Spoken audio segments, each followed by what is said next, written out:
Hey everybody, Dragonwind here. I am your Thursday host, and this week we're talking about blood magic.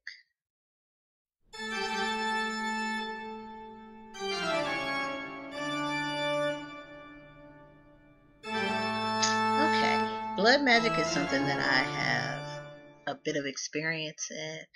I have performed some blood spells, uh, and I have also used my blood in my Book of Shadows blessing.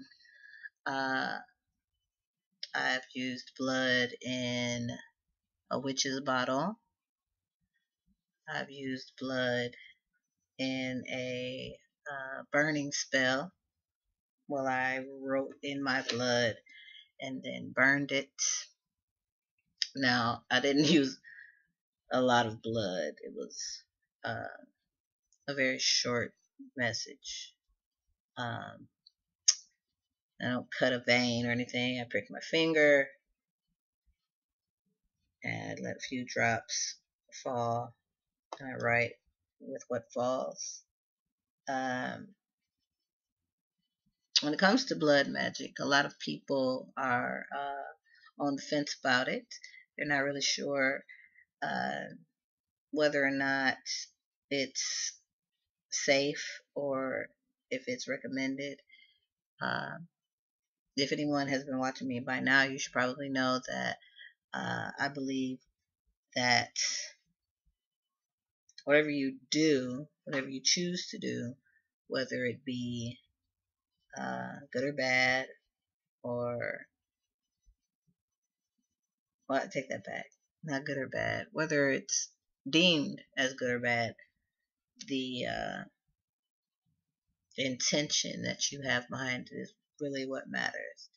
If you are not intending to harm anyone with your spell, then I think it's okay. Blood magic has been used for years. When I went to research further into it, I've seen that it has been used for centuries. Most of the time with females, they use their menstrual blood. Um,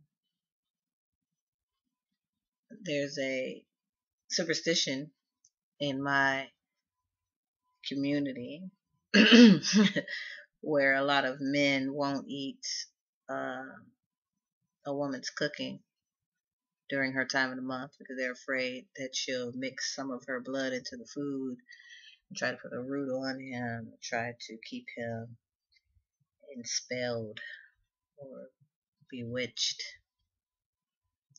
try to use the blood to put a love spell on him, as it were.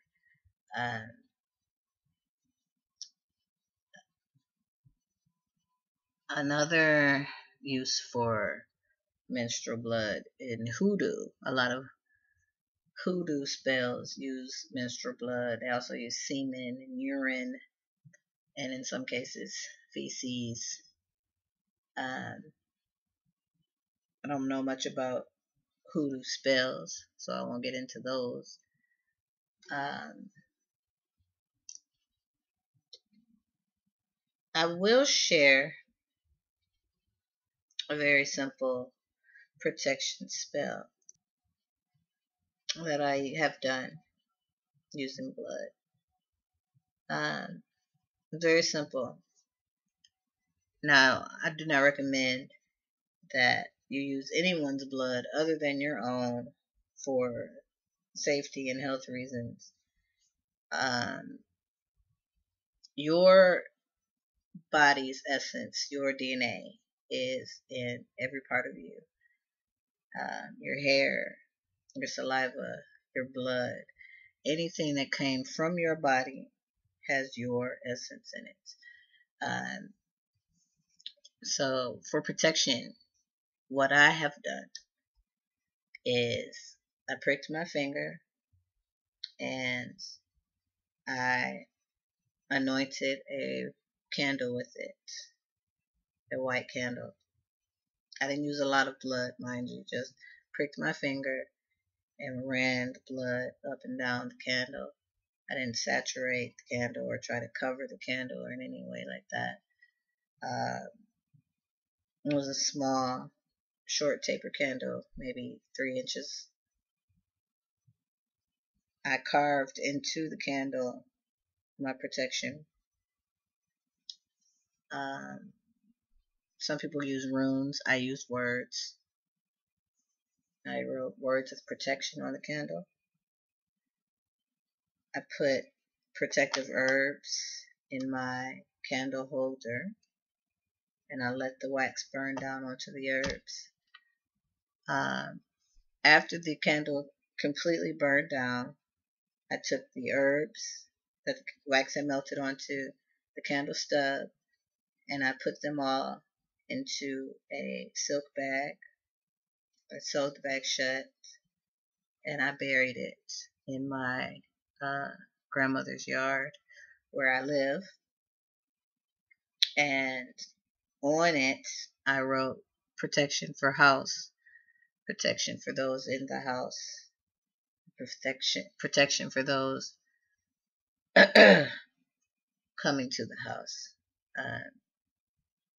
At the time that I did it, we were having a lot of deaths in my family, and I wanted to,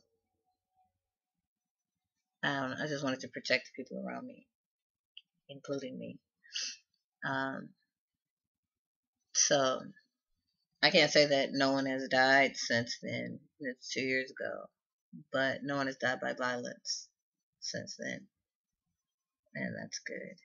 Blood is, in my opinion anyway, blood is most effective if you burn it on something, or infuse it with an oil, perhaps. Accidentally, I dropped some blood on some incense that I was making, and I went ahead and used it anyway. I just used it for a different purpose than I intended. I burned it for a protection blessing. I don't do love magic. I feel that doing love spells is kind of doing something against a person's will. But I'm going to cut this short because Houston is going to pick up the rest of this video, and I'm not sure yet what he's going to talk about. So I'll give you Houston. Blessed be.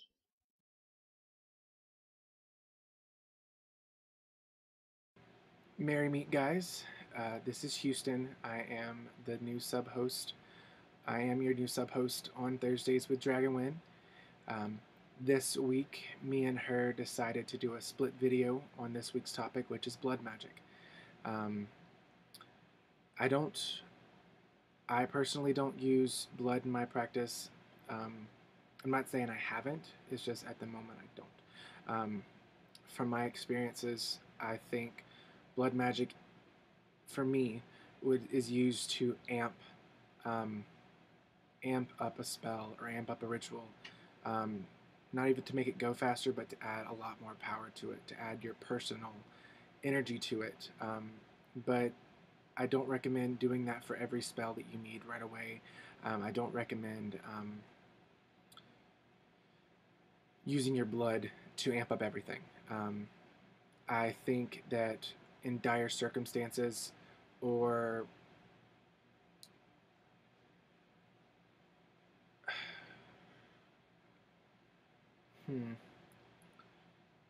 wouldn't say dire circumstances, I guess you could say when you feel like you need it the most, like protection. You can do it for, you can use your own blood for money spells.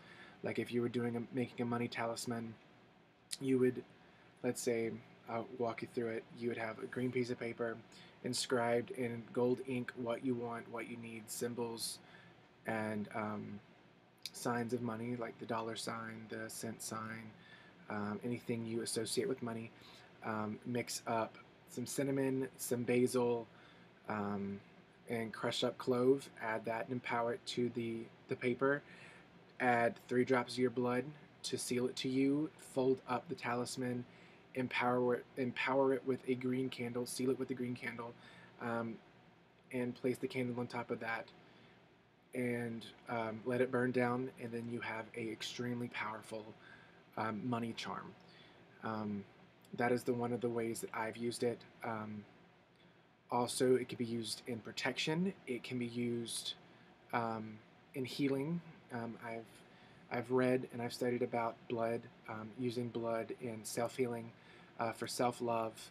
I don't really recommend using someone else's blood in rituals unless that person is there with you doing it themselves.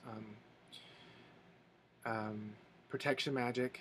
It's very potent in protection magic, making your own, like adding it to your witch's bottles or your protection incense blends or protection salts. Also, blood has been used over the centuries as a,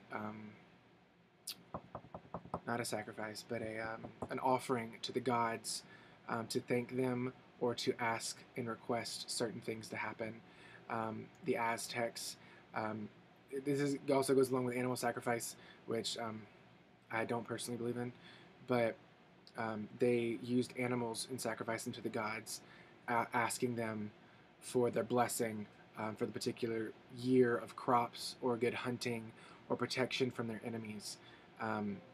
I've heard some YouTubers